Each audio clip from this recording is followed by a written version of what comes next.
माझे नाव प्रवीण अंबादास शेळके. मी नांदूर शिंगोटे येथील मुलगा आहे. मी महाराजांकडे 2-3 हप्त्यांपासून येतोय. माझी एक छोटीशी समस्या होती, ती मी न सांगताही पण महाराजांनी ओळखली आणि ती पूर्णही पण झाली. त्यामुळे 2 हप्त्यापासून इथं सेवेसाठी येतोय. जे म्हणजे माझा एक अनुभव सांगतो मी तुम्हाला. मी महाराजांकडे आलो होतो. माझा भाऊ दारू पित होता, 15 वर्ष झाली दारू पित होता.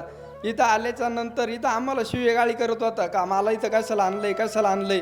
म्हणलं फक्त इथं 2 मिनटं थांब म्हणलं, मग जाऊ म्हणलं आपण तुला घरी गेल्यावर मी खांबा घेऊन देतो म्हणलं. इथं महाराजांपाशी आणलं. घरी नेल्याच्या नंतर त्याच्या तोंडून आत्तापर्यंत दारू हा शब्दाचं नावच आलेलं नाही. जे काम होण्यासारखं नव्हतं ते काम होऊन गेलेलं आहे महाराजांच्या आशीर्वादानं, दत्तधामच्या कृपेनं. माझ्या घरात आज सुख समृद्धी सगळं एकदम व्यवस्थित चाललेलं आहे. दत्तधाम सरकार की जय.